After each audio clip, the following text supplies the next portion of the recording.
It was the winter of 1914. Europe was bleeding. The Great War, what the newspapers still called the war to end all wars, had devoured an entire generation before it had even truly begun. From the English Channel to the Swiss border, a scar now ran across the face of the continent, the Western Front.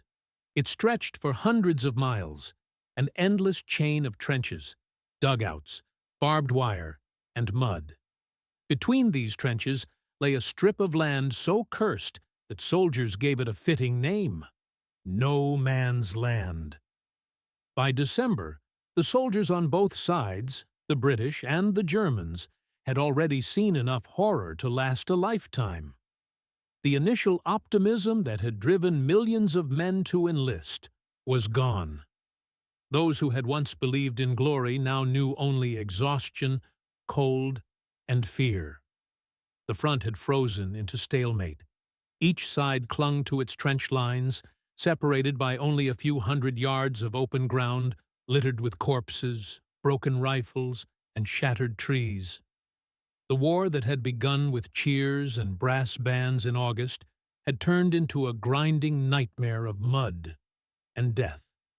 And yet, in that winter of despair, something happened, something no general could have predicted, and no politician could have ordered.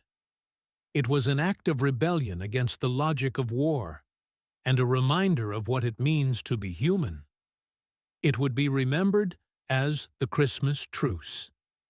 As December crept toward its end, the weather grew bitter. Snow fell on the fields of Flanders, blanketing the scars of battle in white. The frost hardened the mud, and the wind carried the sound of distant artillery across the frozen ground. The soldiers huddled in their trenches, wrapped in blankets and overcoats, clutching rifles and tin mugs of weak tea. They were homesick. Many had letters from families tucked inside their tunics, letters from wives, mothers, sweethearts. The words spoke of warmth, of Christmas trees, of songs and candles. But here, in this wasteland, Christmas seemed like a cruel joke. Among the British troops were men from every corner of the empire: London clerks, Scottish farmers, Welsh miners, and Irish labourers. Facing them were German soldiers, some from Saxony, some from Bavaria, many just boys barely out of school. And despite everything, the propaganda, the hatred, the orders, they were not so different. On Christmas Eve, something strange began to happen. It started in the German trenches. As dusk settled over the battlefield, the cold air carried a sound no one expected to hear: singing. A single voice at first, then others joined in. Stille Nacht, heilige Nacht, alles schläft, einsam wacht. The haunting melody of Silent Night rose into the still air. Across No Man's Land, British soldiers looked up from their dugouts. Some thought it was a trick. Others simply listened in silence. Then, one of them began to sing the same tune, this time in English. Silent night, holy night, all is calm, all is bright. The two songs blended across the empty battlefield, the German and English words intertwining like a prayer. For the first time in months, the guns were silent. The war paused, not by command, but by choice. When the song ended, a voice called out from the German lines, "You no shoot, we no shoot." There was laughter, a hesitant reply, "All right, Fritz. You no shoot, we no shoot." Candles began to appear on the parapets. Some German soldiers lifted small Christmas trees, tiny pines they had scrounged from nearby woods, and decorated with scraps of tinsel, bits of silver paper, even empty cartridge cases. The flickering lights glowed faintly in the darkness. The British soldiers stared in disbelief. "Look at that," one whispered. "The buggers have got Christmas trees." The surreal beauty of it all seemed to mesmerize both sides. The war, for that moment, felt impossibly distant. Then, cautiously, a few brave souls began to climb out of their trenches. German soldiers, unarmed, walked slowly into no man's land, calling out greetings in broken English. "Tommy, come! Come see!" On the British side, rifles were raised, fingers tense on triggers. It could be a trap. It had to be a trap. But then one of the British soldiers, a young private from London named Charles Brewer, stood up. He waved his hands in peace and stepped over the parapet. He walked toward the Germans, heart pounding, boots crunching in the snow. A few yards ahead, a German soldier did the same. They met in the middle of no man's land, where the bodies of the dead still lay frozen in grotesque silence. For a moment, the two men just stared at each other. Then the German smiled, extended his hand, and said, "Merry Christmas, Tommy." Brewer shook it. "Merry Christmas, Fritz." That was all it took. Within minutes, men from both sides were emerging from their trenches, laughing nervously, calling greetings, shaking hands. Cigarettes and chocolates were exchanged. Buttons, badges, and even caps were traded as souvenirs. In some places, soldiers swapped addresses, promising to write after the war, if they survived. The miracle had begun. What happened that night along the Western Front was not coordinated. It wasn't planned. It spread like wildfire from trench to trench, sector to sector, as soldiers realized what was happening nearby. In some areas, officers tried to stop it. They shouted orders, fired warning shots into the air, even threatened court-martial. But in many places, they gave up. The soldiers simply refused to fight. Instead, they met their enemies halfway. They shared food, sausages, biscuits, plum pudding, even beer. They showed photographs of their families. They laughed at how young the other looked. One British sergeant later wrote, "I met a German who spoke good English. He said he'd worked in London before the war." We laughed when we realized we might have passed each other on the street once in another sector. Near the village of Frelinghien, the soldiers went further. Someone found a football, a leather ball, half deflated. A German corporal kicked it into no man's land. The British cheered, and soon dozens of men were running, laughing, slipping in the mud, chasing the ball like children. No one kept score. It didn't matter who won. For that brief time, the war was forgotten. As dawn broke on Christmas morning, the landscape that had been a killing ground just a day earlier was transformed. Across the frost-covered fields, groups of soldiers mingled freely. Some built makeshift bonfires. Others cut the barbed wire away so they could move more easily. They used the moment to bury the dead, men who had lain out in no man's land for weeks, unreachable by either side. Together, British and German soldiers dug graves and held simple funeral services. They read prayers in two languages. They stood shoulder to shoulder, caps off, heads bowed. A British lieutenant named John Ferguson wrote in his diary, "We buried our dead together, each side helping the other." It was a sight one could never forget. A German officer gave a short speech. "Here we are, enemies today. Perhaps tomorrow we shall be friends once more.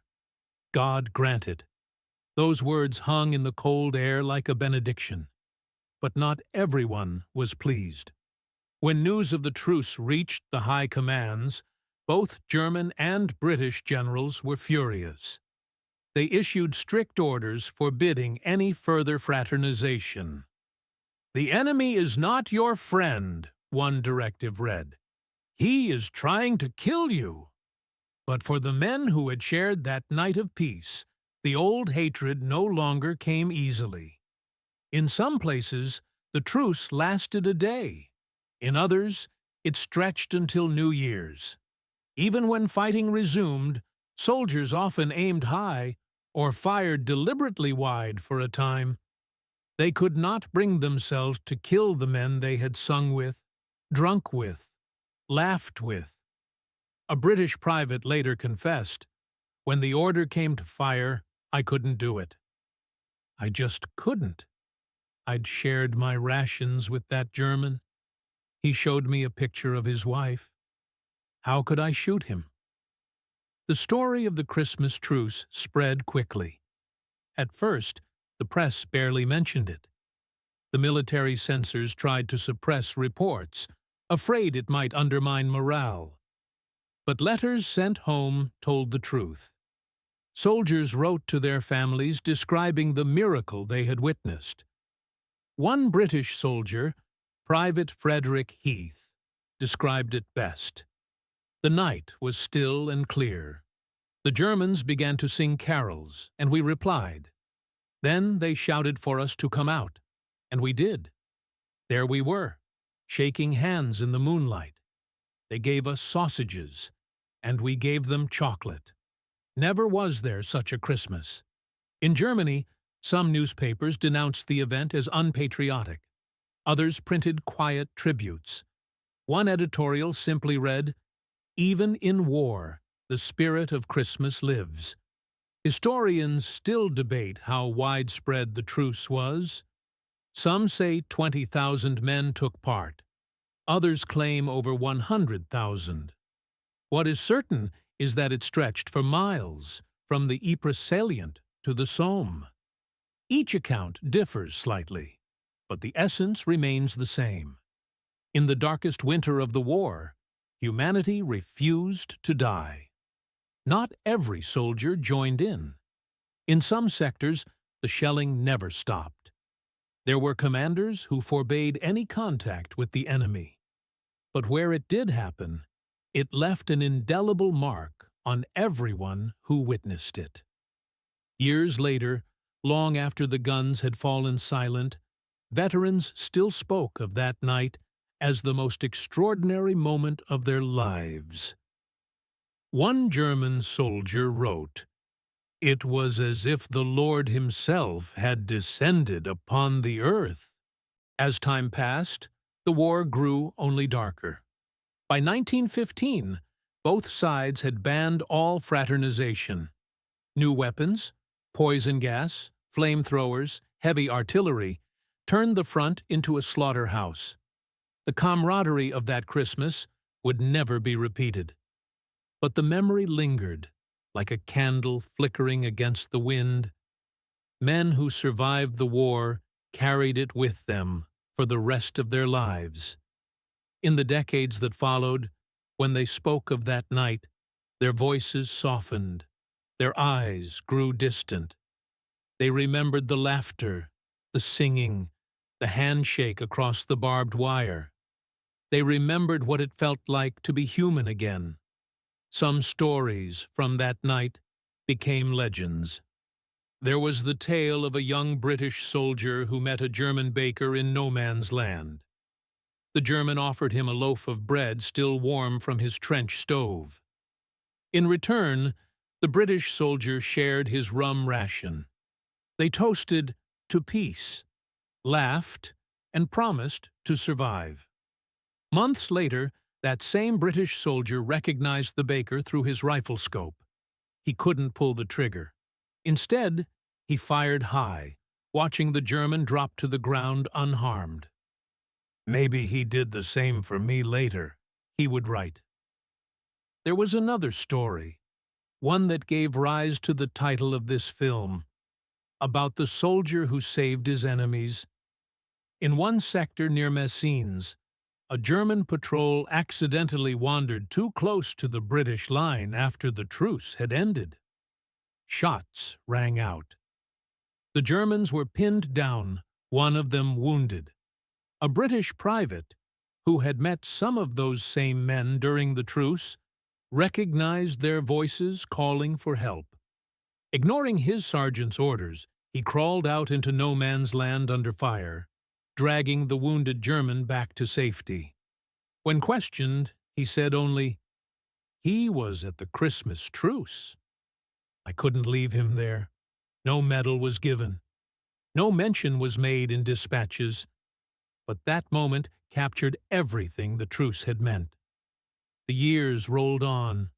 The war ended in 1918, leaving millions dead and a world forever changed.